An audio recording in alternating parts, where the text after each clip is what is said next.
व्याख्यामुद्रां करसरसिजैः पुस्तकं शङ्खचक्रैः प्रद्युम्नः स्फटिकरुचिरे पुण्डरीके निषण्णः अम्लानश्रीरमृतविशदैरंशविप्लावयन् मामाविर्भूयादनगमहिमा मानसे वागधीशः। नमस्ते प्राणेश प्रणतविभवायावनिमगाः नमस्वामिन् रामप्रियतमनमन् गुरुगुण नमस्तुभ्यं भीमप्रबलतमकृष्णेष्ट भगवन् नमः श्रीमन्मध्वप्रदिशसदृशन्नो जय जय श्रीगुरुभ्यो नमः। नारायणं सुरगुरुं जगदेकनाथं भक्तप्रियं सकललोकनमस्कृतं च त्रैगुण्यवर्जितमजं विभुमाद्यमीशं वन्दे भवग्रममरासुरसिद्धवन्द्यं नारायणं नमस्कृत्य नरं चैव नरोत्तमं देवीं सरस्वतीं व्यासं ततो जयमुदीरये। ವೇದವ್ಯಾಸರ ಮಹಾಭಾರತದ ಚಿಂತಕರಿಗೆ ವಂದನೆಗಳು. ಶಾಂತಿ ಪರ್ವದ 442ನೇ ಪ್ರವಚನ.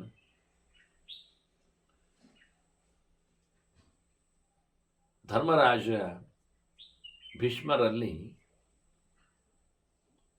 ಅದಾಗಲೇ ಹೇಳಿರತಕ್ಕಂಥ ಚಿಂತನೆಗಳಲ್ಲಿ ಬಂದಂತೆ ಅಕ್ಷರ ತತ್ವದೆಡೆಗೆ, ಮೋಕ್ಷ ಧರ್ಮದೆಡೆಗೆ ಚಿಂತನೆ ಬೆಳೆಸಿದವ ಕ್ಷರತತ್ವಗಳ ಬಗ್ಗೆಯೂ ಸಹ ಎರಡರ ವಿಶೇಷತೆಗಳ ಬಗ್ಗೆ ಪ್ರಶ್ನೆ ಕೇಳುತ್ತಾರೆ. ಕಿಂತದ ಅಕ್ಷರಮಿತ್ಯುಕ್ತಂ, ಅಕ್ಷರ ಅಂದರೆ ಎಂಥದು? ಯಾಕೆ ಅಂದರೆ ನೀವು ಮತ್ತಲ್ಲಿಂದ ಹಿಂದೆ ಬರಲಿಕ್ಕಿಲ್ಲ ಅಂದಿದ್ದೀರಿ, ಅಸ್ಮಾನ್ ಆವರ್ತತೆ ಪುನಃ ಅಂತ. ಹಾಗೆ ಕಿಂಚದ ಕ್ಷರಮಿತ್ಯುಕ್ತಂ, ಹಾಗಾದರೆ ಅಕ್ಷರ ಅಂದರೆ ಎಂಥದು? ಯಸ್ಮಾದ್ ಆವರ್ತತೆ ಪುನಃ, ಅಲ್ಲಿಂದ ಮತ್ತೆ ಹಿಂದೆ ಬರಲಿಕ್ಕೆ ಉಂಟು ಅಂತ. ಒಂದೆಡೆಗೆ ಸಾಗಿದಾಗ ಪುನರ್ಜನ್ಮಗಳಿಲ್ಲ, ಮತ್ತೊಂದೆಡೆಗೆ ತೆರಳಿದಾಗ ಪುನರ್ಜನ್ಮಗಳಿರ್ತದೆ. ಇದೇನು ನಮೂನೆ? ಅಕ್ಷರತತ್ವಕ್ಕೆ ಜನ್ಮ ಇರುವುದಿಲ್ಲ, ಅಕ್ಷರತತ್ವಗಳಿಗೆಲ್ಲ ಜನ್ಮ ಬರ್ತದೆ. ನೀವು ನಮಗೆ ಹೇಳಬೇಕು. ಯಾಕೆಂದರೆ ನೀವು ನಮ್ಮ ಕುಲದ ದೀಪ, ಜ್ಞಾನ ನಿಧಿ ಕೊಪ್ಪರಿಗೆ. ನೀವು ಮತ್ತೆ ಉತ್ತರಾಯಣ ಕಾಯ್ತಾ ಇದ್ದೀರಿ ಅಂದರೆ ಇನ್ನು ಕೆಲವೇ ದಿನ ಇರುವುದು. ಹಾಗಾಗಿ ಮತ್ತೆ ನೀವು ತೆರಳಿ ಬಿಡ್ತೀರಿ. ನಾನು ಮತ್ತೆ ಯಾರ ಹತ್ರ ಕೇಳೋದು? ವಿಷಯಗಳೆಲ್ಲ ನನಗೆ ಕೇಳಿದಾಗ ಅಮೃತ ಕುಡಿದಂತೆ ಆಗ್ತಾ ಉಂಟು ಅಂತ ಹೇಳ್ತಾನೆ ಧರ್ಮರಾಜ. ಹಾಗಾಗಿ ನನಗೆ ಹೇಳಬೇಕು ಅಂತ ಒತ್ತಾಸೆ ಪಡಿಸಿದಾಗ ಭೀಷ್ಮರು ಸ್ವಲ್ಪ ಡೀಟೇಲ್ ಆಗಿ, ವಿಸ್ತೃತವಾಗಿ ಚಿಂತನೆಯನ್ನು ಕೊಡ್ತಾರೆ. ಅಂದರೆ ವಸಿಷ್ಠರು ಈ ಪ್ರಶ್ನೆಗೆ ಉತ್ತರವನ್ನು ಕೊಟ್ಟಿದ್ದಾರೆ. ಕರಾಳ ಜನಕರ ವಂಶದಲ್ಲಿ ಸುಮಾರು ಜನ, ಎಲ್ಲರೂ ಮೂಲ ವ್ಯಕ್ತಿ ಜನಕ ಅಷ್ಟೇ. ಮುಂದೆ ನಾನು ಬಂದವರಿಗೆಲ್ಲರನ್ನೂ ಸಹ ಜನಕರಾಜ ಅಂತಲೇ ಕರೆಯುವುದು, ಮಿಥಿಲೆಯ ಅರಸರಿಗೆ. ಹೇಗೆ ರಾಘವೇಂದ್ರ ಸ್ವಾಮಿಗಳು ವಿಜಯೇಂದ್ರರ ನಂತರದಲ್ಲಿ, ಸುಧೀಂದ್ರನ ನಂತರದಲ್ಲಿ ಅಧಿಕಾರವನ್ನು ಆಳಿಕೊಂಡರು. ಅಲ್ಲಿಂದವರು ಮಂತ್ರಾಲಯದಲ್ಲಿ ತನ್ನ ಕೊನೆಯನ್ನು ನಡೆಸಿಕೊಟ್ಟು ಮುಂದೆ ಎಲ್ಲರಿಗೂ ಆ ಮಠವೇ ರಾಘವೇಂದ್ರ ಮಠ ಆಯಿತು. ಅಲ್ಲಿ ಬರತಕ್ಕ ಎಲ್ಲ ಸ್ವಾಮಿಗಳಿಗೂ ರಾಘವೇಂದ್ರ ಸ್ವಾಮಿಗಳು ಹೇಳುದು. ಅವರು ಪ್ರತ್ಯೇಕ ಹೆಸರಿದೆ, ಅವರು ಮಾತ್ರ ರಾಘವೇಂದ್ರ ಸ್ವಾಮಿಗಳು. ಉಳಿದವರು ಮುಂದೆ ಎಲ್ಲ ಬೇರೆ ಬೇರೆ ಹೆಸರನ್ನು ಪಡೆದವರಿದ್ದಾರೆ. ಆದರೆ ಎಲ್ಲರೂ ಇವತ್ತು ಪರಿಚಯಿಸುವುದು ಹಾಗೆ ವ್ಯಾಸರಾಜ ಸ್ವಾಮಿಗಳು ಅಂತ. ವ್ಯಾಸತೀರ್ಥರು, ವ್ಯಾಸರಾಜರು ಒಂದು ಸ್ವಾಮಿಗಳು. ಆನಂತರ ಅವರ ಪರಂಪರೆಯಲ್ಲಿ ಬಂದವರೆಲ್ಲ ಬೇರೆ ಬೇರೆ ಹೆಸರುಗಳನ್ನು ಪಡೆದಿರ್ತಾರೆ. ಆದರೆ ಹೇಳುವುದಾಗ ಹಾಗೆ, ಇದು ವ್ಯಕ್ತಿಯ ಹೆಸರನ್ನಿಟ್ಟುಕೊಂಡೇ ಮುಂದುವರಿಸಿದ ಕತೆ. ಮತ್ತೆ ಅದನ್ನು ಮಠದ ಲೆಕ್ಕಾಚಾರದಲ್ಲಿ ಕರೆಯುವ ಕತೆ ಬೇರೆ ಇರ್ತದೆ. ಆ ದೃಷ್ಟಿಯಿಂದ ಪುತ್ತಿಗೆ ಸ್ವಾಮಿಗಳು ಅಂತಾರೆ. ಅದು ಪುತ್ತಿಗೆ ಎನ್ನುವುದೊಂದು ಊರು. ಆ ಊರಿನಲ್ಲಿನ ಯಾರೋ ಒಬ್ಬರು ಆಗ ಆ ಮಠಕ್ಕೆ ಅಲ್ಲ, ಕೃಷ್ಣದೇವರ ಸೇವೆಗೆ ಬಂದು ಉಪೇಂದ್ರ ತೀರ್ಥ ಸಂಸ್ಥಾನಕ್ಕೆ, ಉಪೇಂದ್ರ ತೀರ್ಥ ಪೀಠಕ್ಕೆ. ಕೊನೆಗೆ ಆ ಊರಿನ ಹೆಸರಿನಿಂದ ಅವರನ್ನು ಜನ ಕರೆದ್ರು ಪುತ್ತಿಗೆ ಸ್ವಾಮಿಗಳು ಅಂತ. ಮುಂದೆ ಎಲ್ಲ ಬಂದವರನ್ನು ಹಾಗೆ ಕರೀಲಿಕ್ಕೆ ಶುರು ಮಾಡಿದರು. ಈಗಿನ ಸ್ವಾಮಿಗಳು ಪುತ್ತಿಗೆ ಊರಿನವರಲ್ಲ, ಅವರು ಮಾಣಿಯೂರಿನವರು. ಅದರ ಆಚೆಗೆ ಶಿರೂರಿನವರು ಇನ್ನೊಬ್ಬರು. ಹೀಗಾಗಿ ಈಗಿನ ಯಾರನ್ನು ಸಹ ಊರಿನ ಹೆಸರಲ್ಲಿ ಕರೆಯುವುದೇ ಇಲ್ಲ. ಅಷ್ಟು ಬಹಳಷ್ಟು ಪ್ರಭಾವವನ್ನು ಬೀರುವಷ್ಟು ಊರಿನವರಾಗಲೇ ಇಲ್ಲ. ಆ ಕಾಲದಲ್ಲಿ ಅದೆಲ್ಲ ಊರಿನ ಹೆಸರುಗಳೇ. ಅಷ್ಟಮಠದ ಅಲ್ಲಿ ನೋಡಿ ಕುಂಭಾಸಿ ಮಠ ಇತ್ತು ಆಗ.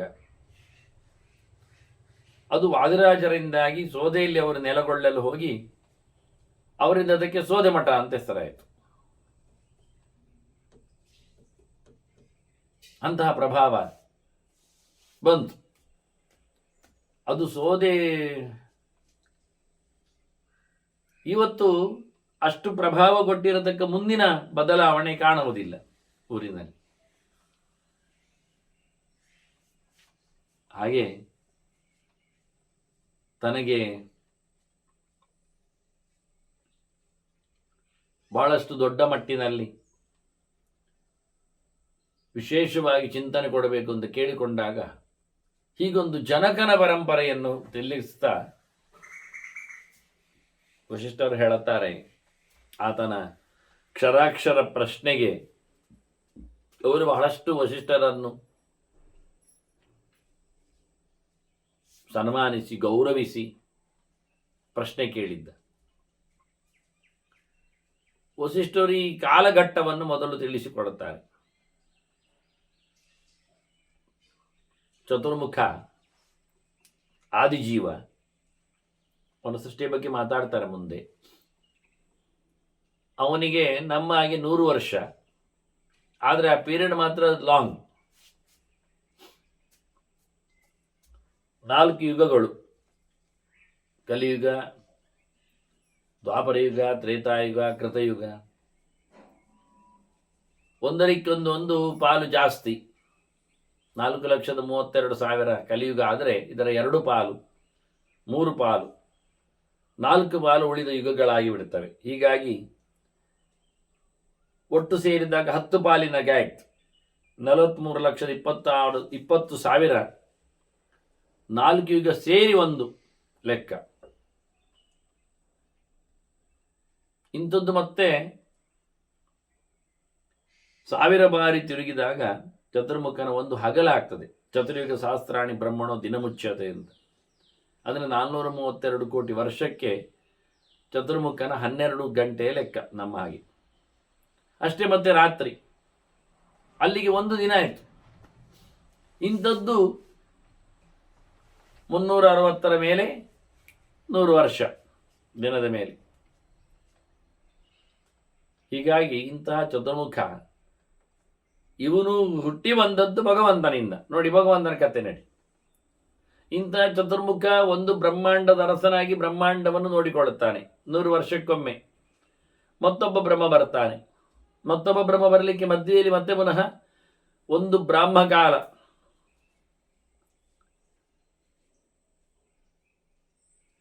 ಪ್ರಳಯ ಇರುತ್ತದೆ, ಮಹಾಪ್ರಳಯ. ಹೀಗೆ ಎಷ್ಟೋ ಅನಂತ ಬ್ರಹ್ಮರು ಆಳಿ ಹೋಗ್ತಾರೆ, ಆಳಿ ಬರ್ತಾರೆ. ಹಾಗಾಗಿ ಭಗವಂತ ಹೇಗಿರಬೇಡ.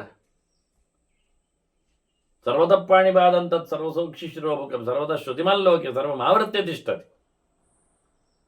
ಕೃಷ್ಣ ಹೇಳಿದ ಮಾತನ್ನು ಇಲ್ಲಿ ವಶಿಷ್ಠರು ಹಿಂದೆ ಹೇಳಿದ್ದನ್ನು ತಿಳಿಸಿಕೊಡ್ತಾರೆ ಭೀಷ್ಮರು.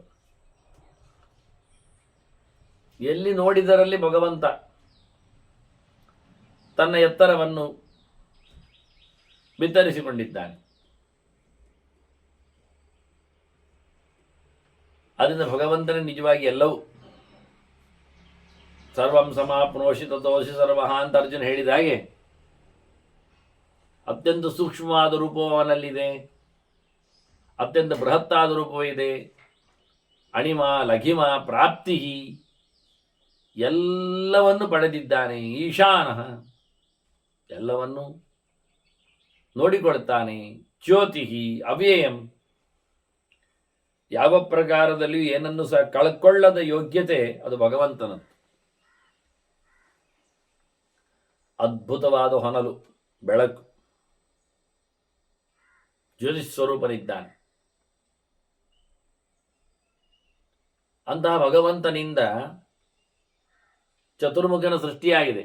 ಸೃಜತಿ ಅನಂತ ಕರ್ಮಾಣಂ ಮಹಾಂತಂ ಭೂತಂ ಅಗ್ರಜಂ, ಮೊದಲ ಬಾರಿ ಹುಟ್ಟಿದವ ಚತುರ್ಮುಖ. ಹಿಂದೆಯವರ ಬಗ್ಗೆ ಪದ್ಮಭೂ ಅನ್ನುವುದಾಗಿ ಪದ್ಮದಲ್ಲಿ ಹುಟ್ಟಿದ್ದಾನೆ, ನಾಭಿಯಲ್ಲಿ ಬಂದಿದ್ದಾನೆ ಅಂತ ತಿಳಿಸಿಕೊಟ್ಟಿದ್ದಾರೆ. ಇವನದ್ದು ಸಹ ಕರ್ಮಗಳು ಕೊನೆಯಾಗುವುದಿಲ್ಲ, ಕೊನೆಯಿಲ್ಲ. ಯಾಕೆಂದರೆ ಬ್ರಹ್ಮ ಪದವಿ ಬರತಕ್ಕಂಥ ಯೋಗ್ಯತೆ ಉಳ್ಳ ಜೀವರ ಕಥೆ ಅಂದರೆ ಏನು ಹೇಳುವುದು? ನಿತ್ಯವೂ ಭಗವದ್ ದರ್ಶನದಲ್ಲಿ ನೆಲೆಗೊಂಡವರವರು. ಹಾಗಾಗಿ ಅವರ ಭಗವಂತನ ವಿಷಯದಲ್ಲಿ ಆಗಿರತಕ್ಕಂಥ ಕರ್ಮ ಅದಕ್ಕೆ ಕೊನೆಯೇ ಇಲ್ಲ. ಅವರು ಅಧಿಕಾರದಲ್ಲಿದ್ದಾಗ ಕೆಲಸ ಮಾಡ್ತಾರೆ, ಅಧಿಕಾರಕ್ಕಿಂತ ಮೊದಲು ಏನು ಮಾಡುವುದಿಲ್ಲ, ಅಧಿಕಾರದ ನಂತರದಲ್ಲಿ ರಿಟೈರ್ ಆದ ನಂತರ ಇಲ್ಲ ಅಂತೇಳಿ. ಯಾಕೆ? ದೇವರ ಬಗ್ಗೆ ಚಿಂತನೆ ಎನ್ನುವುದು ನಿರಂತರ ನಿತ್ಯ ಅವರದ್ದು. ಅಂಥವರವರು ಬ್ರಹ್ಮಪದವಿ ಯೋಗ್ಯರು ಅಂದರೆ ಸಾಮಾನ್ಯ ಅಲ್ಲ. ಮುಕ್ತಿಯ ನಂತರದಲ್ಲಿ ಅವರು ಚಿಂತನೆಗಳನ್ನು ನಡೆಸ್ತಾ ಇರ್ತಾರೆ, ಕರ್ಮವನ್ನು ಮಾಡ್ತಾನೆ ಇರ್ತಾರೆ, ವೇದೋಕ್ತವಾದದ್ದನ್ನು. ಯಜ್ಞಸ್ಯ ಮಾತ್ರ ಮಿಮೀತ ಉತ್ವಹ ಬ್ರಹ್ಮಾತ್ವವಜ ಜಾತ ವಿದ್ಯಾಮ್ ಅಂತ ಹೇಳಿಕೊಂಡಾಗೆ ವೇದ ಮಂತ್ರವೇ ಬ್ರಹ್ಮರ, ಮುಕ್ತ ಬ್ರಹ್ಮರ ಕೆಲಸಗಳನ್ನು ಚಿಂತನೆಗಳು. ಆದ್ರಿಂದ ಅನಂತ ಕರ್ಮಾಣಂ ಅಗ್ರಜಂಭೂತಂ, ದೊಡ್ಡ ಮಟ್ಟಿನ ಜೀವ, ಮಹಾಂತಂ ಮಹತ್ತತ್ವದ ಅಭಿಮಾನಿ ಇದ್ದಾನೆ, ಮೂರ್ತಿಮಂತಂ ಅಮೂರ್ತಾತ್ಮ ವಿಶ್ವಂ ಶಂಭು ಸ್ವಯಂಭುವಂ. ಭಗವಂತನನ್ನಿಲ್ಲಿ ಸ್ಪಷ್ಟವಾಗಿ ಶಂಭು ಅಂತ ಕರೆದಿದ್ದಾನೆ. ಸುಖ ಕೊಡುವವನು ಅಂತ ಶಂಭವತಿ. ಹಾಗಾಗಿ ಚತುರ್ಮುಖನನ್ನು ಪಡೆದಿದ್ದಾನೆ, ತಂದಿದ್ದಾನೆ. ಭಗವಂತ ಅಮೂರ್ತನಿದ್ದಾನೆ. ಚತುರ್ಮುಖನಿಗೆ ಫಾರ್ಮ್ ಇದೆ.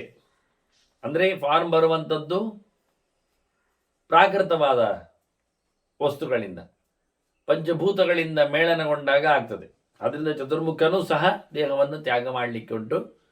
ವಾಯುರಲ್ಲಿ ನಮ್ಮ ಮೃತಮತೆ ದಂಬಸ್ಮಾಂತಂ ಶರೀರ ಹೇಳಿದಾಗೆ ಅವರದ್ದು ಸಹ ನರಸಿಂಹಾಗ್ನಿಯಲ್ಲಿ ಸುಟ್ಟು ಹೋಗ್ತದೆ ದೇಹ. ಮೋಕ್ಷ ಅಂದರೆ ಹೀಗಾಗಿ ಅವನಿಗೆ ಮೂರ್ತಿ ಇದೆ, ರೂಪ ಇದೆ, ಕಾಣಲಿಕ್ಕಿದೆ. ಅಮೂರ್ತನಾದ ಭಗವಂತ, ಪ್ರಾಕೃತವಾದ ರೂಪ ಇಲ್ಲದ ಭಗವಂತ ಅವನನ್ನು ಸೃಷ್ಟಿಗೆ ತಂದಿದ್ದಾನೆ. ಅವನನ್ನು ಹಿರಣ್ಯಗರ್ಭ ಅಂತ ಕರೀತಾರೆ, ಬುದ್ಧಿ ಅಂತಲೂ ಹೇಳುತ್ತಾರೆ. ಅದರಿಂದ ಕೃಷ್ಣ ಗೀತೆಯಲ್ಲಿ ಹೇಳುವಾಗ ಯೋ ಬುದ್ಧೇ ಪರತಸ್ತು ಸಹ ಅಂತ ಹೇಳಿಬಿಡ್ತಾನೆ. ಬುದ್ಧಿಯಿಂದ ಮೇಲೆ ದೇವರಿದ್ದಾನೆ ಅಂತ. ಇಂದ್ರಿಯಾಣಿ ಪರಾಣ್ಯಾವು ಹೇಳುವಲ್ಲೇ ಬರುವಂಥದ್ದು. ಬಹಳ ಜನರು ಸೋತದ್ದು ಇಲ್ಲಿ. ಆಚಾರ್ಯ ಮಧ್ವರು ಅಲ್ಲಿ ಅರ್ಥ ಬರೆದಾಗ ಬುದ್ಧಿ ಅಂದರೆ ಜೀವಾಭಿಮಾನಿಯಾಗಿ ನಿಂತ ಚತುರ್ಮುಖನನ್ನೇ ಹೇಳಿದ್ದು ಅಂತ ಹೇಳ್ತಾನೆ. ಅದಕ್ಕೆ ಇಲ್ಲಿ ಪ್ರಮಾಣ ಪುರಾವೆ ಇದೆ. ಹಿರಣ್ಯ ಗರ್ಭ ಭಗವಾನ್ ಯೇಷು ಬುದ್ಧಿ ರೀತಿ ಸ್ಮೃತಃ ಮಹಾನಿತಿ ಚ ಯೋಗೇಶು ವಿರಿಂಚಿರಿತಿ ಚ ಅಪ್ಯಜಃ. ಇವನನ್ನೇ ಅಜ ಅಂತ ಕರೀತಾರೆ. ಅಕಾರನಾದ ನಾರಾಯಣನಿಂದ ಬಂದವನು ಅಂತ ಅಜ ಅಂತ. ಮತ್ತೆ ಇಲ್ಲಿ ಹುಟ್ಟುವುದಿಲ್ಲ ಇವನಿಗೆ ಅಂತ, ಅವತಾರಾದಿಗಳು ಇಲ್ಲ ಅಂತೇಳಿ. ವಿರಿಂಚಿ ವಿರೇಚನಾಥ್, ಮುಂದೆ ಜಗತ್ತನ್ನು ಸೃಷ್ಟಿ ಮಾಡುವುದರಿಂದ ಮಹಾನ್, ಎಲ್ಲ ಜೀವರಿಗಿಂತ ಮಿಗಿಲಾದ್ರಿಂದ ಇವನನ್ನು ಮಹತ್ತತ್ವ ಅಂತ ಹೇಳ್ತಾರೆ. ಇವನನ್ನು ಬುದ್ಧಿ ಅಂತಲೇ ಹೇಳ್ತಾರೆ. ಜೀವಾಭಿಮಾನಿ ಆಗ್ಲಿಕ್ಕೆ ಹೋಗಿ ದೊಡ್ಡವನಾದ್ರಿಂದಲೇ. ದೊಡ್ಡವರನ್ನೆಲ್ಲ ಇಲ್ಲೆಲ್ಲ ಆಡುಭಾಷೆಯಲ್ಲಿ ಎಲ್ಲ ಊರಿನಲ್ಲಿ ಕೆಲವರು ಕರೀತಾರೆ ಬುದ್ಧಿ, ಬಂದಿದ್ದೇನೆ ಬುದ್ಧಿ ಎಂದು ಹೇಳಿಕೊಂಡು. ಅದೇ ಸಾಹುಕಾರರನ್ನು, ದನಿಯನ್ನು, ಯಜಮಾನನನ್ನು ಇನ್ನೊಂದು ಶಬ್ದದಿಂದ ಕರೆಯುವುದು ಬುದ್ಧಿ ಅಂತ. ಹಾಗೆ ಅತ್ಯಂತ ಎತ್ತರದ ಪ್ರಬುದ್ಧನಾದ ಭಗವಂತನಲ್ಲಿ ನಿರಂತರವಾದ ಎಚ್ಚರವುಳ್ಳವನು. ಅಲ್ಲಾದ್ರೂ ಈಗ ಬುದ್ಧಿ ತತ್ವಕ್ಕೆ ಅಭಿಮಾನಿಯಾಗಿ ನೀವು ಸರಸ್ವತಿಯನ್ನು ಹೇಳಿದ್ರು, ವಿದ್ಯಾಂ ಬುದ್ಧಿಂ ಪ್ರಯಚ್ಛಮೆ ಅಂತ ಕೇಳುವುದರಿಂದ ಯಾವುದೇ ತತ್ವಗಳಿಗೆ ಕೇವಲ ಸ್ತ್ರೀಯರ ಅಧಿಕಾರಿಗಳಾಗಿರುವುದಿಲ್ಲ. ಅಧಿಕಾರಿಗಳಾಗಿದ್ದರೂ ಅವರ ಗಂಡಂದಿರೋದಕ್ಕೆ ಅಧಿಕಾರಿಗಳೇ ಆಗಿರ್ತಾರೆ. ಸಾಮಾನ್ಯವಾಗಿ ತಂದೆಯ ಸಂಪಾದನೆಯನ್ನು ಮಗನ ಸಂಪಾದನೆ ಹೇಳುವುದಿಲ್ಲ, ಮಗನ ಸವಲತ್ತನ್ನು ಸಂಪಾದನೆಯನ್ನು ತಂದೆಯ ಸಂಪಾದನೆ ಅಂತ ಹೇಳಲಿಕ್ಕೆ ಬರ್ತದೆ. ಯಾಕೆ ಇವನನ್ನೇ ಅವನು ಸಂಪಾದನೆ ಮಾಡಿರುವಾಗ ಅವನು ಸಂಪಾದನೆ ಮಾಡಿದಲ್ಲಿ ಇವನಿಗೆ, ಇದು ಕ್ರಮ. ವಾಸ್ತವವಾಗಿ ಶಿಷ್ಯನ ಸೊತ್ತನ್ನು ಗುರುಗಳ ಸೊತ್ತು ಹೇಳಲಿಕ್ಕೆ ಬರ್ತದೆ, ಗುರುಗಳ ಸೊತ್ತನ್ನು ಶಿಷ್ಯ ತನ್ನ ಸೊತ್ತು ಹೇಳಲಿಕ್ಕೆ ಆಗುವುದಿಲ್ಲ, ವ್ಯಾಪ್ತಿ ಸಮವಾಗಿರುವುದಿಲ್ಲ. ಹೇಗೆ ಗುರುಗಳಿಗೆ 10 ಶಿಷ್ಯರು ಇರ್ತಾರೆ, ಹಾಗಾಗಿ ಶಿಷ್ಯರ ಸೊತ್ತೆಲ್ಲ ಗುರುಗಳ ಸೊತ್ತಾಗ್ತದೆ. ಗುರುಗಳ ಸೊತ್ತು ಶಿಷ್ಯನಿಗೆ ಹೇಳುವುದು ಹೇಗೆ? 10 ಶಿಷ್ಯರು ದೂರದಲ್ಲಿ ಇರುವವರಿದ್ದಾರೆ, ನಿನ್ನೆ ಮೊನ್ನೆ ಆದವರಿದ್ದಾರೆ, ನಾಳೆ ಮೊನ್ನೆ ಬರುವವರಿದ್ದಾರೆ. ಯಾವ ಕಾಲದಲ್ಲಿ ಬಂದರೂ ಶಿಷ್ಯರ ಸೊತ್ತು ಗುರುಗಳಿಗೆ ಕ್ರಮ. ಹಾಗೆ ಹೆಂಡತಿಯಾದವಳ ತತ್ವ ಯಾವುದಿದೆ ಅಧಿಕಾರದಲ್ಲಿ, ಅದಕ್ಕೆ ಗಂಡಂದಿರು ಬಾಸುಗಳೇ ಆಗಿರ್ತಾರೆ. ಆದರೆ ಗಂಡಂದಿರಿಯಲ್ಲಿ ಬಾಸುಗಳಾಗಿರ್ತಾರೆ, ಅಲ್ಲಿ ನಿಯಮೇನ ಹೆಂಡತಿಯರು ಅಧಿಕಾರದಲ್ಲಿದ್ದಾರೆ ಹೇಳಲಿಕ್ಕೆ ಬರುವುದಿಲ್ಲ. ಅದು ಹೇಳಬೇಕು ಅಂತ ಆಚಾರ್ಯ ಹೇಳುತ್ತಾರೆ. ಸಜಾಯ ಅಂತ ಹೇಳಿಕೊಂಡೆ ತತ್ವಳಿಗೆ ಅಭಿಮಾನಿಗಳು ಗಂಡಸರನ್ನು ಹೇಳುವುದು ಯಾಕೆ ಹೆಚ್ಚು ಕೇಳಿದರೆ ಹೆಂಡತಿಯರಲ್ಲಿ ಸೇರಿರ್ತಾರೆ ಅಂತ. ಆದರೆ ಕೆಲವರಲ್ಲಿ ದೇವತೆಗಳಲ್ಲಿ ಬಹಳಷ್ಟು ಹೆಚ್ಚು ಕಡಿಮೆಗಳಿರ್ತವೆ. ತತ್ವಗಳಿಗೆ ದೂರ ದೂರ ಇರ್ತಾರೆ. ವರ್ಣ ಇರುವುದು ಎಲ್ಲಿ, ಹೆಂಡತಿಯಾದ ಗಂಗೆಯ ಯೋಗ್ಯತೆಯು ಬಹಳಷ್ಟು ಕಡಿಮೆ ಮಟ್ಟದಲ್ಲಿರ್ತದೆ, ದೂರ ಇರ್ತದೆ. ಹಾಗೆ ಅನಿರುದ್ಧ ಉಷೆ ಅಥವಾ ಅಶ್ವಿನಿ ಭಾರ್ಯರ ಉಷೆ, ಅವಳು ಸಹ ಅಶ್ವಿನಿ ಭಾರ್ಯರಿಗಿಂತ. ಹಾಗೆ ಅಗ್ನಿ ಮತ್ತು ಸ್ವಾಹ, ಹಾಗೆ ವಾತ್ತತ್ವಕ್ಕೆ ಅಗ್ನಿ ಇದ್ದಾಗ ಎಲ್ಲ ಕಡೆಯಲ್ಲಿ ಸ್ವಾಹ ಇರಬೇಕು ಅಂತ ನಿರ್ಬಂಧ ಅಲ್ಲ, ಸ್ವಲ್ಪ ಮಟ್ಟಿಗೆ ಇರ್ತಾರೆ, ಇಲ್ಲ ಅಂದ್ರೂ ಇರ್ತದೆ. ಹೀಗೆ ಬುದ್ಧಿ ಶಬ್ದಕ್ಕೆ ನೀವು ಸರಸ್ವತಿ ಅರ್ಥ ಮಾಡಿದ್ರು ಸರಸ್ವತಿ ಇನಿಯನಾದವ ಚತುರ್ಮುಖನು ಅರ್ಥ ಅಂತ ಹೇಳಲಿಕ್ಕೆ ಇಲ್ಲಿ ಆ ಪ್ರಯೋಗವನ್ನು ಮಾಡಿದ್ದಾರೆ. ವಿಚಿತ್ರ ರೂಪ ವಿಶ್ವಾತ್ಮ ಏಕಾಕ್ಷರ ಇತಿ ಸ್ಮೃತ, ಇವನನ್ನು ಏಕಾಕ್ಷರ ಅಂತ ಕರೀತಾರೆ. ಉಳಿದವರೆಲ್ಲರ ಅಕ್ಷರ ಆದರೆ ಇವನು ಅಕ್ಷರರಾಗಿ ಉಳಿದುಕೊಳ್ಳುತ್ತಾನೆ ಅನ್ನುವ ನೆಲೆಯಲ್ಲಿ ದಗ್ಧಪಟಾಯಮಾನನಾದ್ದರಿಂದ ಅಂತ. ದೇಹ ಬಿಡುವುದು ಹೌದೇ, ಆದರೆ ಬಿಟ್ಟಾಗೇ ಇದ್ದಾನೆ ಅಂತ ಹೇಳಲಿಕ್ಕೋಸ್ಕರ. ಚಿತ್ತದಲ್ಲಿ ರಮಿಸುವ ರೂಪ ಇವನು ವಿಚಿತ್ರ ರೂಪ, ಚಿತ್ತಾಭಿಮಾನಿನಿಯಾಗಿ ನಿಂತಿದ್ದಾನೆ, ಎಲ್ಲೆಡೆಯೂ ತುಂಬಿದ್ದಾನೆ, ಎಲ್ಲ ಜೀವರಾಶಿಗಳಲ್ಲಿ ಇವನಿಗೆ ಪ್ರವೇಶ ಉಂಟು. ಯಾಕೆ? ಇಡೀ ಬ್ರಹ್ಮಾಂಡದ ಅರಸನಾದರೆ ಬ್ರಹ್ಮಾಂಡದಲ್ಲಿರುವ ಚರಾಚರಗಳಿಗೆ ಇವನೇ ಒಡೆಯ, ಅವರೆಲ್ಲರೊಳಗೂ ನಿಂತಿದ್ದಾನಿಮ ಚತುರ್ಮುಖ. ವೃತಾನ್ ನೈಕಾತ್ಮಗಮ್ಯನ ಕೃತಂ ತ್ರೈಲೋಕ್ಯಂ ಆತ್ಮನ ತಥೈವ ಬಹುರೂಪತ್ವಾತ್ ವಿಶ್ವರೂಪ ಇತಿ ಸ್ಮೃತ. ಅವನನ್ನು ವಿಶ್ವರೂಪ ಅಂತ ನಾವು ಕರೆಯುವುದು ಎಲ್ಲೆಡೆ ತುಂಬಿದ್ದರಂಥ ಕೈಕಾಲುಗಳುಳ್ಳಂತಹ ಭಗವಂತನನ್ನು ಕರೆದಾಗಲ್ಲ. ಆದರೆ ಇವನು ಪ್ರತಿ ಜೀವರನ್ನು ನೋಡಿಕೊಂಡಿದ್ದಾನೆ, ಪ್ರತಿ ಜೀವರ ಒಳಗೆ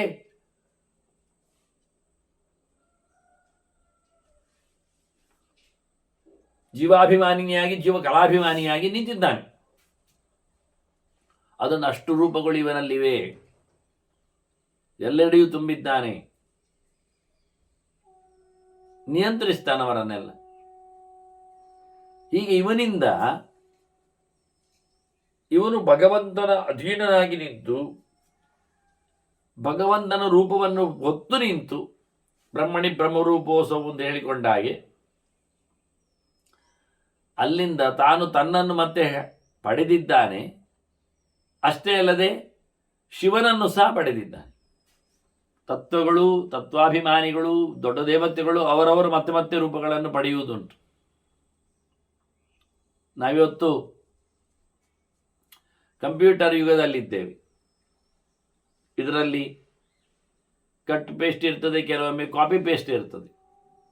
ಹಾಗೆ ಚತುರ್ಮುಖ ಕಾಪಿ ಪೇಸ್ಟ್ ಮಾಡಿರ್ತಾನೆ. ಭಗವಂತನ ಹಾಗೆ ತನ್ನ ರೂಪಗಳನ್ನು ಮತ್ತೆ ಉಳಿಸಿಕೊಂಡು ಮತ್ತೆ ಬೆಳೆಸ್ತಾನೆ. ಹಾಗೆ ಚತುರ್ಮುಖನು ತನ್ನನ್ನು ಉಳಿಸಿಕೊಂಡು ಬೆಳೆಸಿಕೊಂಡು ರೂಪಗಳಿವೆ. ಶಿವೈ ವಿಕ್ರಿಯಾಪನ್ನ ಸೃಜತಿ ಆತ್ಮಾನಂ ಆತ್ಮನ ಅಹಂಕಾರಂ ಮಹಾತೇಜ ಪ್ರಜಾಪತಿರಹಂಕೃತಂ. ಇವನು ಮತ್ತೆ ಪ್ರಜಾಪತಿ ಅನಿಸ್ತಾನಲ್ಲ. ಪ್ರಜಾನಾಂ ಪಾಲನಾದ್ ವಿಷ್ಣು ಇದ್ದಾಗೆ ಪ್ರಜೆಗಳನ್ನು ನೋಡಿಕೊಳ್ಳುವ ನೆಲೆಯಲ್ಲಿ ಭಗವಂತನ ನಾವು ಪ್ರಜಾಪತಿ ಅಂದರೆ ಅವನು ಅನಂತಾನಂತ ಬ್ರಹ್ಮಾಂಡದ ಪ್ರಜೆಗಳ ಒಡೆಯ. ಇವ ಒಂದು ಬ್ರಹ್ಮಾಂಡದ ಪ್ರಜೆಗಳ ಒಡೆಯ. ಇವ ಒಂದೊಂದಕ್ಕೆ ಒಬ್ಬೊಬ್ಬರು ಬ್ರಹ್ಮರು ಅಧಿಕಾರಿಗಳಾಗಿದ್ದಾರೆ. ಹಾಗಾಗಿ ಇವ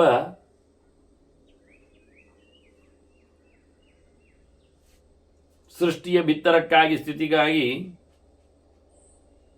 ತನ್ನನ್ನು ತಾನು ಸೃಷ್ಟಿಸಿಕೊಂಡಿದ್ದಾನೆ.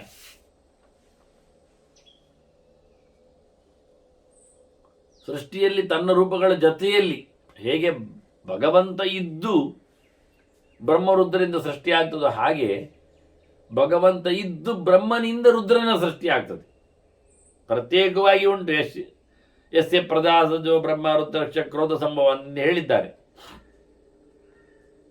ಭಗವಂತನಿಂದ ಚತುರ್ಮುಖನ ಸೃಷ್ಟಿ, ಚತುರ್ಮುಖನಿಂದ ರುದ್ರನ ಸೃಷ್ಟಿ,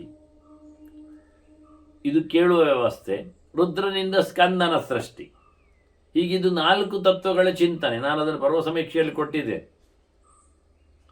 ಭಗವಂತ, ಚತುರ್ಮುಖ, ರುದ್ರ, ಸ್ಕಂದ. ಇದ್ದೇ ವಿಷಯ ಭಗವಂತನಿಂದ ಭಗವಂತನ ಸೃಷ್ಟಿ, ಅದು ವಿಚಿತ್ರ. ದೀಪದಿಂದ ದೀಪ ಬಂದಾಯಿ. ಭಗವಂತನಿಂದ ಚತುರ್ಮುಖನ ಸೃಷ್ಟಿ, ಆ ಚತುರ್ಮುಖನಲ್ಲಿ ಮತ್ತೆ ಭಗವಂತ ನೆಲೆಗೊಂಡು ರುದ್ರನನ್ನು ಸೃಷ್ಟಿ ಮಾಡುತ್ತಾನೆ. ಆ ರುದ್ರನಲ್ಲಿ ನೆಲೆಗೊಂಡು ಭಗವಂತ ಇಂದ್ರನನ್ನು ಸೃಷ್ಟಿ ಮಾಡುತ್ತಾನೆ. ಇದು ಒಂದು ಕ್ರಮ. ಹೀಗೆಯೇ ಭಗವಂತನ ಸೃಷ್ಟಿಯಲ್ಲಿ ಚತುರ್ಮುಖ ಬಂದಾಗ ಚತುರ್ಮುಖನೊಳಗಿದ್ದುಕೊಂಡು ಭಗವಂತ ಇಡೀ ಜಗತ್ತನ್ನು ಸೃಷ್ಟಿ ಮಾಡ್ತಾನೆ. ಹಾಗೆಯೇ ರುದ್ರನಲ್ಲಿ ಒಳಗಿದ್ದುಕೊಂಡು ಭಗವಂತ ಇಂದ್ರನನ್ನು ಸೃಷ್ಟಿ ಮಾಡುತ್ತಾನೆ.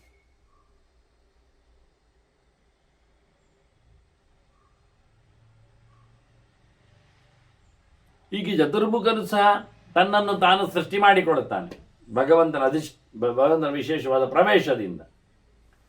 ಹಾಗಾಗಿ ತತ್ವಗಳಲ್ಲಿ ಎಲ್ಲದರಲ್ಲಿಯೂ ಚತುರ್ಮುಖನ ಕೈವಾಡ ಇದೆ.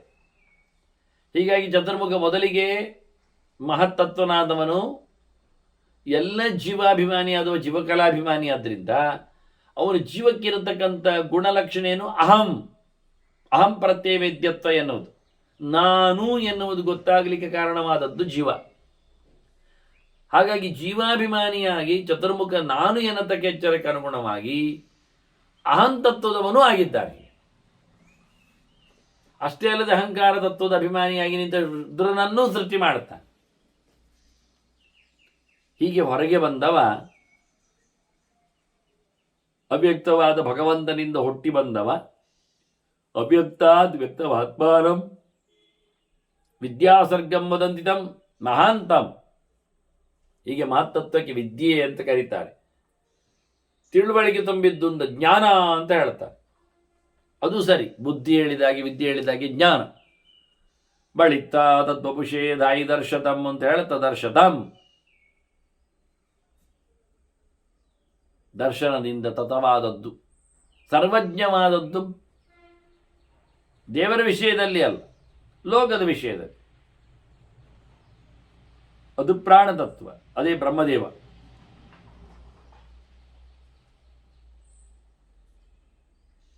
ಅದರಿಂದ ಬ್ರಹ್ಮನನ್ನು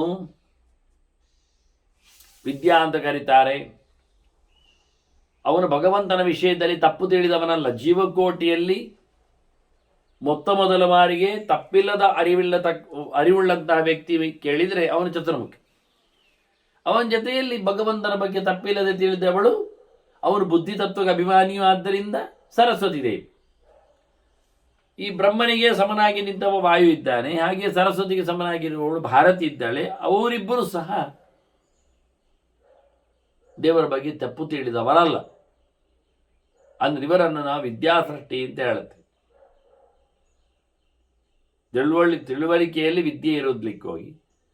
ಹಾಗಾಗಿ ಲಕ್ಷ್ಮಿ ಒಬ್ಬಳು ಇಲ್ವಾ ಕೇಳಿದಿದ್ದಾಳೆ, ಅವಳು ತಿಳ್ಕೊಳ್ಳಿಲ್ವಾ? ಇದ್ದಾಳೆ, ತಿಳ್ಕೊಂಡಿದ್ದಾಳೆ. ಅವಳ ತಪ್ಪುಂಟ? ಅದು ಇಲ್ಲ. ಅದರಿಂದ ಅವಳು ಸಹ ನಿಜವಾಗಿ ಶುದ್ಧ ವಿದ್ಯೆ ಉಳ್ಳವಳೇ ದೇವರ ಬಗ್ಗೆ. ಆದರೆ ಅವಳು ಜೀವರಾಗಿ ಸೇರಲಿಲ್ಲ, ಜೀವಕೋಟಿಯಲ್ಲಿ ಬರುವುದಿಲ್ಲ. ಅವಳು ಜೀವಳಲ್ಲ. ಅವಳಿಗೆ ಕಳ್ಕೊಳ್ಳತಕ್ಕಂಥ ದೇಹ ಇಲ್ಲ. ಹಾಗಾಗಿ ಅವಳನ್ನು ಪ್ರತ್ಯೇಕ ಲೆಕ್ಕಿಸದೆ ಒಂದೊಮ್ಮೆ ವಿದ್ಯಾ ಜಗತ್ತನ್ನು ಚಿಂತನೆ ಮಾಡಿದರೆ ಚತುರ್ಮುಖ ಸಮತ್ನೀಕ ಸಸಮ ಅಂದರೆ ವಾಯುದೇವನು ಅವನಿಗೆ ಸಮನಾದ್ರಿಂದ ಅವನನ್ನು ಇಟ್ಕೊಂಡೆ ಅಂತ ಅರ್ಥ ಮಾಡಿಕೊಂಡ್ರೆ, ಭಾರತೀಯನ್ನು ಇಟ್ಕೊಂಡು ಅರ್ಥ ಮಾಡಿದರೆ ಇನ್ಯಾರೂ ದೇವರ ಬಗ್ಗೆ ಸರಿಯಾಗಿ ತಿಳುವಳಿಕೆ ತುಂಬಿದವರಲ್ಲ. ಬ್ರಹ್ಮತತ್ವದ ನಂತರದ ತತ್ವಗಳು ಭಗವಂತನನ್ನು ಚೆನ್ನಾಗಿ ತಿಳಿದಿಲ್ಲ, ತಪ್ಪು ತಿಳುವಳಿಕೆ ಇರ್ತದೆ. ಹಾಗಾಗಿ ಇವರನ್ನು ಪರಶುಕ್ಲತ್ರಯರು ಅಂತ ಕರೆಯುವ ಕ್ರಮ. ಲಕ್ಷ್ಮಿಯನ್ನು ಸೇರಿಸಿಕೊಂಡಾಗ, ಅವಳನ್ನು ಬಿಟ್ಟುಕೊಂಡಾಗ ಸಪತ್ನೀಕರಾದದ್ದು ಒಬ್ಬರೇ ಬಂದ ಚತುರ್ಮುಖ ಬರ್ತಾನೆ. ಆದ್ರಿಂದ ಮಹತ್ತತ್ವವನ್ನು ವಿದ್ಯಾಸರ್ಗ ಅಂತ ಹೇಳ್ತಾರೆ. ಮಹತ್ತತ್ವದಿಂದ ಬಂದಿರತಕ್ಕಂಥ ಅಹಂಕಾರವನ್ನು, ರುದ್ರನನ್ನು ಅವಿದ್ಯಾಸರ್ಗಮೇವ ಚ ವಿದ್ಯಾ ಅಂತ. ಆ ಹಂತತ್ವದಲ್ಲಿ ಜೀವಕ್ಕೆ ಚಿಂತನೆಯನ್ನು ಕೊಟ್ಟಾಗ ಆ ಜೀವ ಎಲ್ಲ ಹಾಗೆ, ಅದರ ಬಗ್ಗೆ ಮತ್ತೆ ಜೀವ ಪೂರ್ಣ ಆದಾಗ ಹೇಳುತ್ತಾರೆ ಏನೆಲ್ಲ ಇರ್ತದೆ ಅಂತ, ಜೀವನ ಚಿಂತನೆ ಹೇಗಿರ್ತದೆ ಅಂತ. ಈ ಎರಡು ಸೃಷ್ಟಿಯ ಬಗ್ಗೆ ಅವರು ಮಾತು ಹೇಳುವುದು. ಅಪರಶ್ಚ ಪರಶ್ಚೈವ ಅಂತ, ಸಮತ್ಪನ್ನೋ ತಥೈಕತಃ, ಒಂದೇ ಭಗವಂತನಿಂದಾಗಿ ಎರಡು ಬಂದದ್ದು ಉಂಟು. ನಾನು ಹಾಗೆ ಹೇಳಿದೆ ಸೃಷ್ಟಿಯಲ್ಲಿ, ಯಸ್ಯ ಪ್ರಸಾದಜೋ ಬ್ರಹ್ಮ ರುದ್ರಶ್ಚ ಅಂತ. ಭಗವಂತನಿಂದ ಬ್ರಹ್ಮರುದ್ರರು ಬಂದದ್ದುಂಟು, ಬ್ರಹ್ಮನಿಂದ ಬ್ರಹ್ಮರುದ್ರರು ಬಂದದ್ದು ಉಂಟು ಸೃಷ್ಟಿಯಲ್ಲಿ. ಆದ್ರಿಂದ ಅವನನ್ನು ಅಪರ, ಇವನನ್ನು ಪರ ಅಂತ ಕರೀತಾರೆ. ಮತ್ತೆ ಬಂದವ ಮೊದಲಿದ್ದವ ಅಂತ ಹೇಳಿ ಅವರನ್ನೇ ವಿದ್ಯಾ ವಿದ್ಯೇತಿ ಚ ವಿಖ್ಯಾತಿ ಅನ್ನೋದು. ವಿದ್ಯಾ ವಿದ್ಯೆ ಅಂತ ಹೇಳಿದ ಅವರನ್ನೇ. ಮುಂದೆ ಇಡೀ ಜಗತ್ತನ್ನು ಇದೇ ರೀತಿಯಾಗಿ ಸೃಷ್ಟಿ ಮಾಡಿದ್ದುಂಟು. ಶ್ರುತಿಶಾಸ್ತ್ರಾರ್ಥ ಚಿಂತಕೈ ತಿಳಿದವರು ಬಹಳ ಸ್ಪಷ್ಟವಾಗಿ ಬ್ರಹ್ಮರುದ್ರರ ಸ್ಥಾನಮಾನವನ್ನು ತಂದಿದ್ದಾರೆ. ಅಲ್ಲಿಂದ ಸೃಷ್ಟಿಯಲ್ಲಿ ಬರುವಂಥದ್ದು ಮುಂದೆ ಚತುರ್ಮುಖನ ಸೃಷ್ಟಿಯಾಯಿತು, ರುದ್ರದೇವರ ಸೃಷ್ಟಿಯಾಯಿತು. ಆನಂತರ ಇತರ ದೇವತೆಗಳ ಸೃಷ್ಟಿ ಆಗಲಿಕ್ಕೆ, ದೇವತೆಗಳ ಸೃಷ್ಟಿಯ ಮೊದಲಲ್ಲಿ ಭೂತಸರ್ಗ ತೃತೀಯಸ್ತು ಅಂತ ಮೂರನೇ ಸೃಷ್ಟಿಯನ್ನು ಹೇಳ್ತಾರೆ. ಭೂತಸರ್ಗಂ ಅಹಂಕಾರ ತೃತೀಯಂ ವಿದ್ಯೆ ಪಾರ್ಥಿವ. ಅಲ್ಲಿ ಅಹಂಕಾರ ತತ್ವಕ್ಕೆ ಮೂರು ಮುಖ, ಶಿವನಿಗೆ ಮೂರು ಕಣ್ಣು, ಸಾತ್ವಿಕ ರಾಜಸ ತಾಮಸ ಅಹಂಕಾರಗಳು ಅಂತ. ಅಹಂಕಾರದಲ್ಲಿಯೂ ಮೂರು ಪ್ರಕಾರ ಉಂಟು. ನಾನು ಎನ್ನತಕ್ಕಂಥ ಎಚ್ಚರಿ ಇರುವಂಥದ್ದು ಒಂದು ದೃಷ್ಟಿಯಿಂದ ಸಮಾನವಾಗಿದ್ದಲ್ಲಿ ಅದು ನಡುವೆ ಆಯಿತು. ವಾಸ್ತವವಾಗಿ ಭಗವಂತನ ಬಗ್ಗೆ ಹೆಚ್ಚು ಅರಿವು ಇದ್ದಾಗ ಅದು ಬೇರೆ ಆಗ್ತದೆ, ಸಾತ್ವಿಕ ಆಗ್ತದೆ. ಒತ್ತುಗೊಟ್ಟು ಬಂದಾಗ ನಾನೇ ಅಂತ ಹೇಳಿಕೊಂಡು ಅದು ತಾಮಸ. ಹೀಗೆ ಮೂರು ಪ್ರಕಾರದ ಅಹಂಕಾರಗಳು ಇರಲಾಗಿ ಅದರಲ್ಲಿ ತಾಮಸ ಅಹಂಕಾರಕ್ಕೆ ರುದ್ರದೇವರೇ ಅಭಿಮಾನಿಗಳು. ಅದರಲ್ಲಿ ತಾಮಸವಾದ ಅಹಂಕಾರದಲ್ಲಿ ಸೃಷ್ಟಿಗೆ ಬಂದದ್ದು ಪಂಚಭೂತಗಳು. ಪಂಚಭೂತಗಳ ಜೊತೆಯಲ್ಲಿ ಪಂಚ ವಿಷಯಗಳು ಇರ್ತವೆ, ಖಾಲಿ ಭೂತ ಇರುವುದಿಲ್ಲ.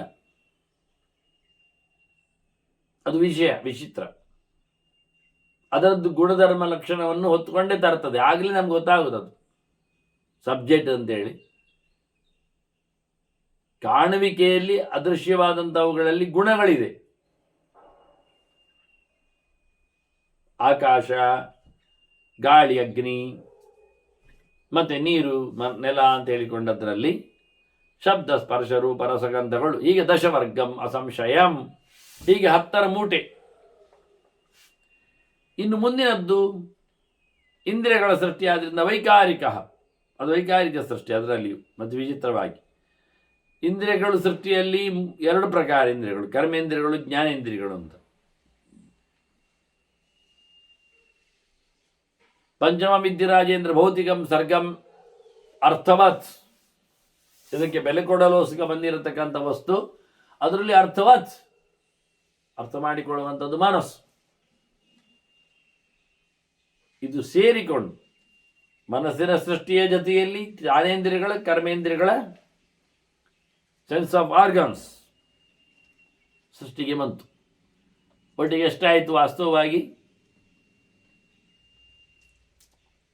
5 ಭೂತಗಳು, 5 ವಿಷಯಗಳು, 5 ಕರ್ಮೇಂದ್ರಿಯಗಳು, 5 ಜ್ಞಾನೇಂದ್ರಿಯಗಳು, ಮತ್ತೊಂದು ಮನಸ್ಸು. ಬಟ್ 21 ಆಯಿತು. ಇನ್ನು ಮೊದಲ ಭಗವಂತನ ರೂಪಗಳ ಚಿಂತನೆ ಜೊತೆಯಲ್ಲಿ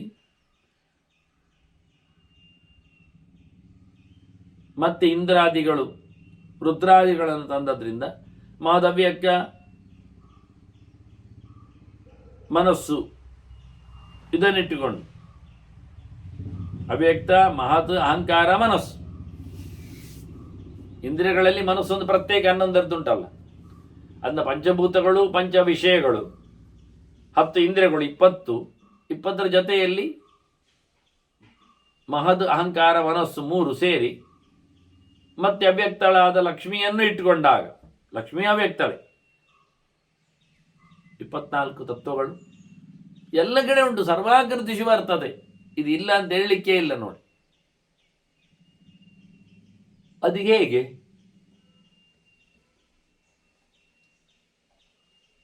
ವಾಕ್ಯ ಎನ್ನುವುದು ಪ್ರಾಣಿಗಳಲ್ಲಿ ಇಲ್ಲ, ಉಂಟಲ್ಲ, ಶಬ್ದ ಮಾಡ್ತದಲ್ಲ ಅದು. ಹಾಗಾದರೆ ಇಂದ್ರಿಯಗಳು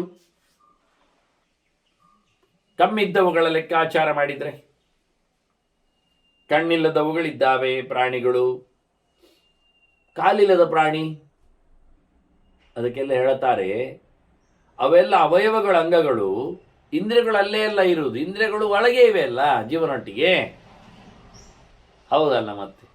ಹಾಗಾಗಿ ಇಂದ್ರಿಯಗಳು ಅವ್ಯಕ್ತಗಳಾಗಿವೆ.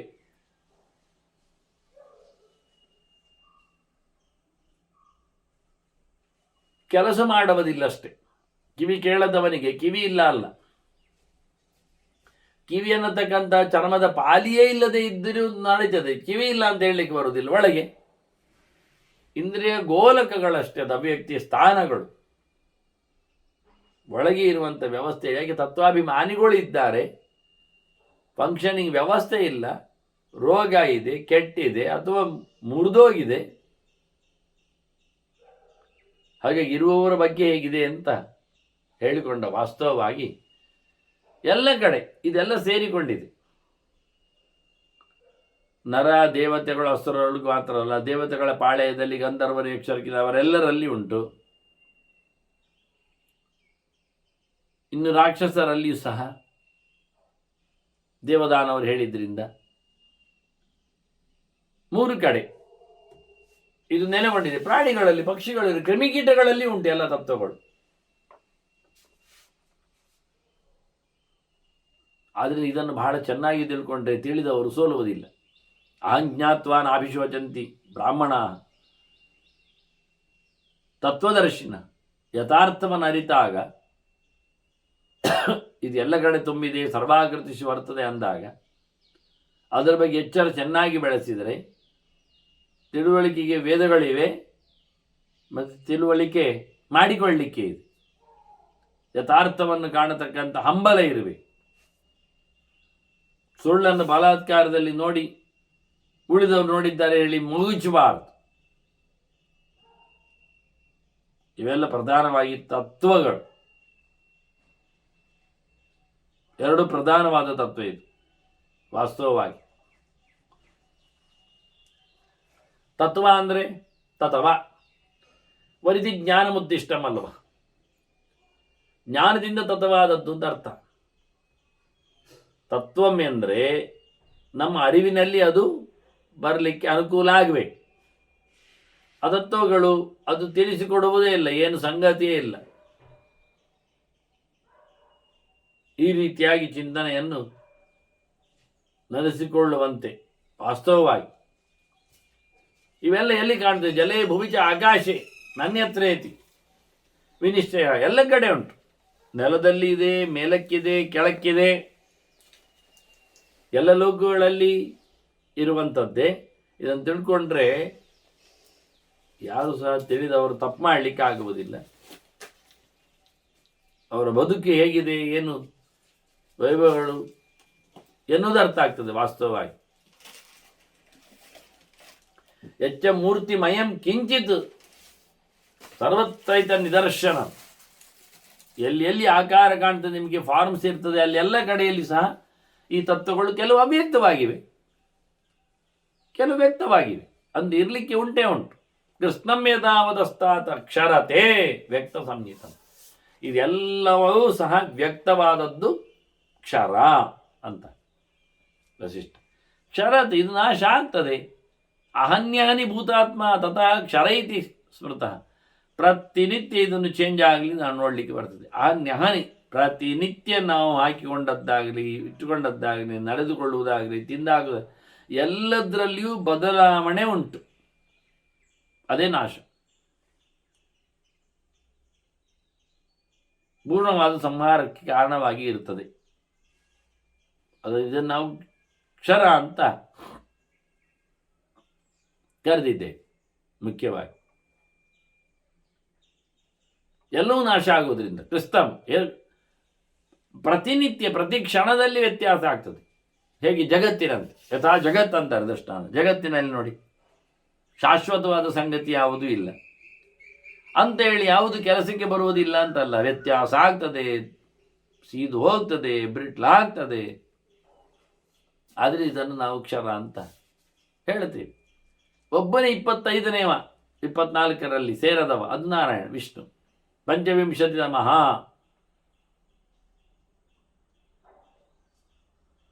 ಪಂಚವಿಂಶತಿ ತಮೇ ವಿಷ್ಣು ಅಥವಾ ಪಂಚವಿಂಶತಿ ತಮೋ ವಿಷ್ಣು. ಪಂಚವಿಂಶತಿ ತಮಃ 25ನೇವನು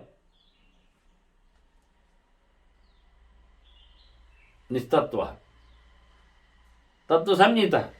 ಅವನು ನಿಮ್ಮ ಲೆಕ್ಕದಲ್ಲಿ ಸಿಗುವುದಿಲ್ಲ. ಪೂರ್ಣ ಜ್ಞಾನಕ್ಕೆ ಅಂದರೆ ಪೂರ್ಣವಾದಂತಹ ವ್ಯಾಪಾರದಲ್ಲಿ ಅರಿವಿಗೆ ಯಾರು ಸಿಗುವುದಿಲ್ಲ, ಅವರೇ ದೇವರಲ್ವ. ಹಾಗೆ ದೇವರ ಬಗ್ಗೆ ಪರಿಚಯ ಮಾಡಿಸ್ತಾ, ಮುಖ್ಯವಾಗಿ ಇಡೀ ಜಗತ್ತು 24ರ ಸಾಂಖ್ಯ. ಹಿಂದೆ ಸಾಂಖ್ಯದ ಬಗ್ಗೆ ಹೇಳುವಾಗ ಲೆಕ್ಕ ಕೊಟ್ಟಿಲ್ಲ. ಅದೇ ಲೆಕ್ಕ ಹೇಳಿ 34 ಅಷ್ಟೆಲ್ಲ ದೊಡ್ಡ ಮಟ್ಟಿನ ಲೆಕ್ಕ ಇಲ್ಲಿ ಬಂದಿದೆಯಲ್ಲ. ಆ ಲೆಕ್ಕಾಚಾರದಲ್ಲಿ ನೋಡ್ಲಿಕ್ಕೆ ಹೋದ್ರೆ ಆ ಭಗವಂತನನ್ನೇ ನಾವು ಸ್ವತಂತ್ರ ತತ್ವ ಎಲ್ಲೆಡೆ ತುಂಬಿದವನನ್ನಾಗಿ ಹೇಳುವುದು. ಸಯೈವ ಹೃದಯ ಸರ್ವಾಸು ಮೂರ್ತಿಷು ಆತ್ಮ ಅವತಿಷ್ಠತೆ. ರೂಪ ಪಡೆದ ಪ್ರಾಕೃತವಾದ ದೇಹವುಳ್ಳ ಎಲ್ಲರಲ್ಲಿಯೂ ಭಗವಂತ ಇದ್ದಾನೆ. ಸರ್ವಸ್ಯ ಜಾಹಂ ಹೃದಯ ಸನ್ನಿವಿಷ್ಟ ಹೇಳಿದಾಗೆ ಅವರ ನಡುದೇಶದಲ್ಲಿ ಹೃದಯದಲ್ಲಿ ಭಗವಂತ ವಿರಾಜಮಾನನಾಗಿದ್ದ.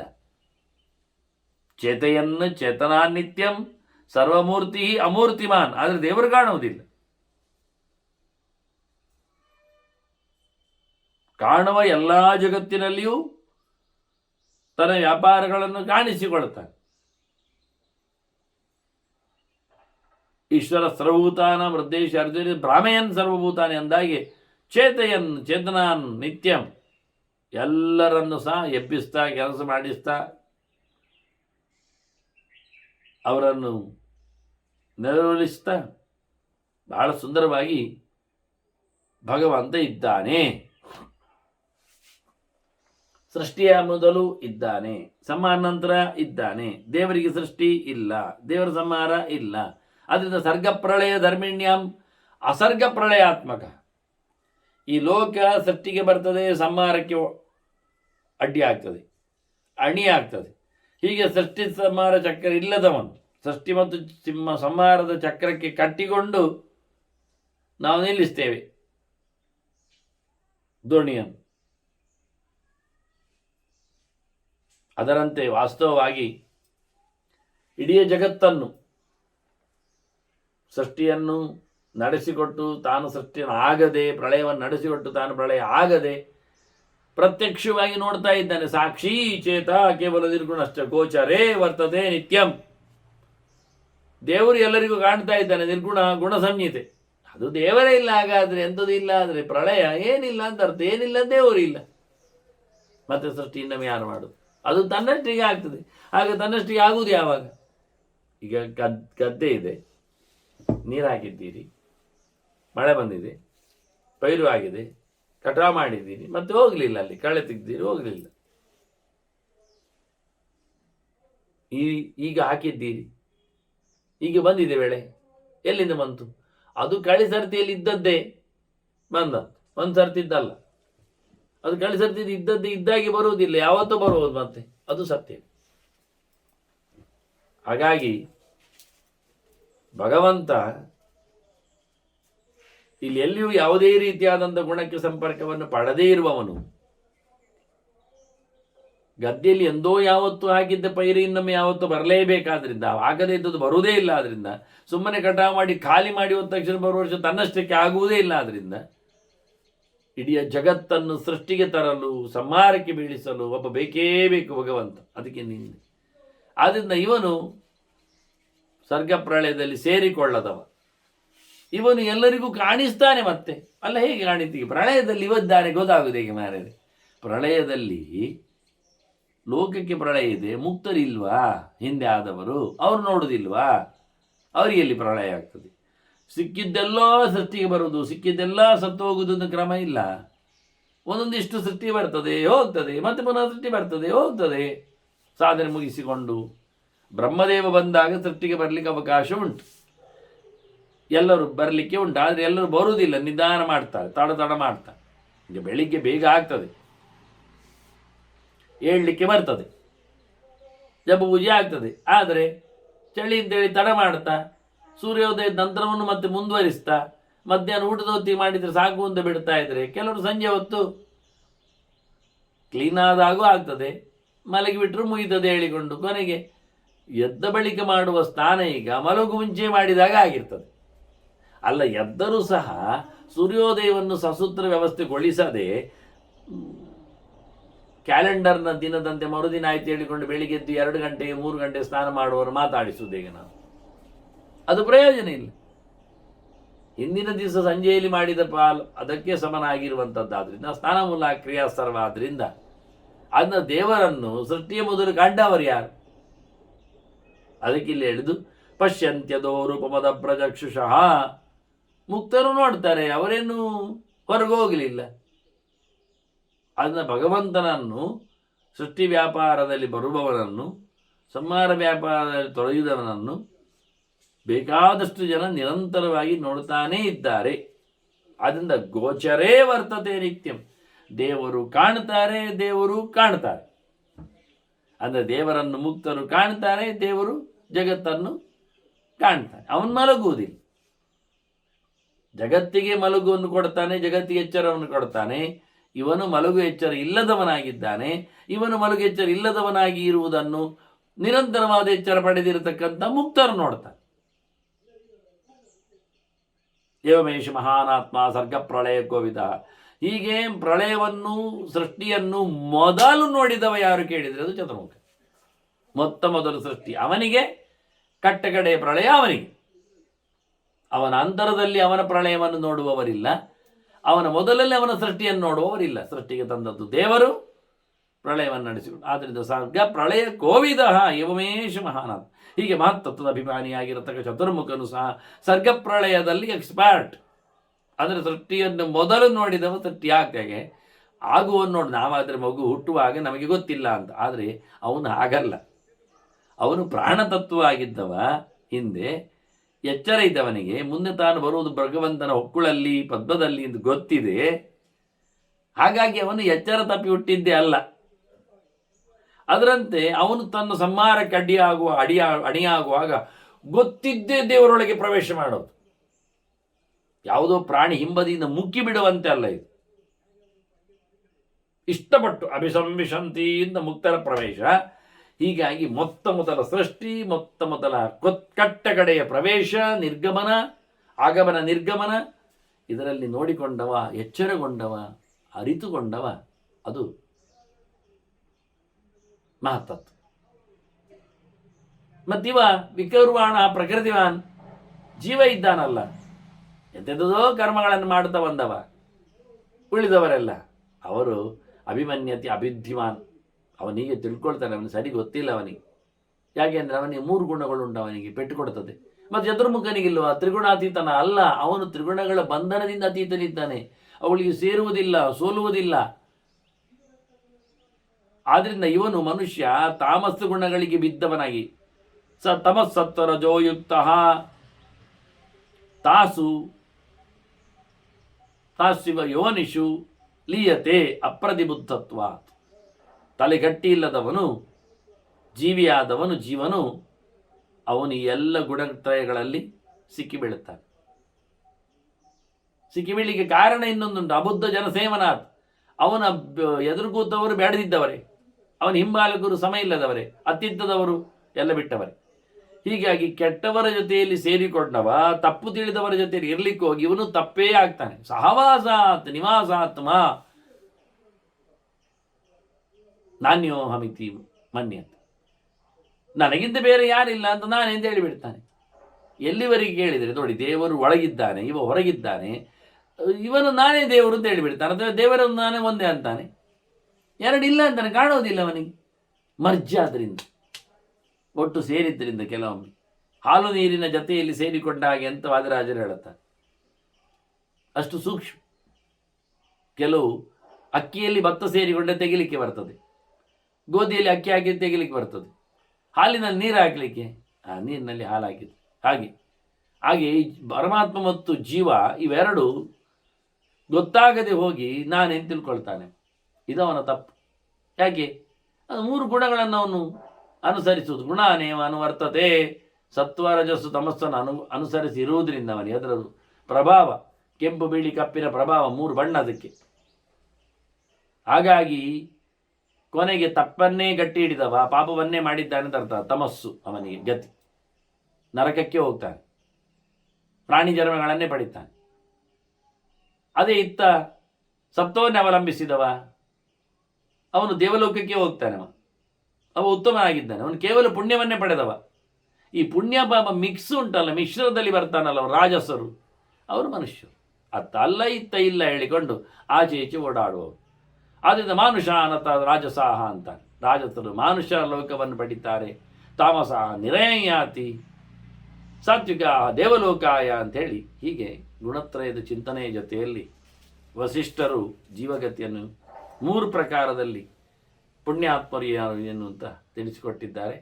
ಮುಂದಿನ ಚಿಂತನೆಯನ್ನು ಮತ್ತೆ ಕರಾಳ ಜನಕನಿಗೆ ವಸಿಷ್ಠರು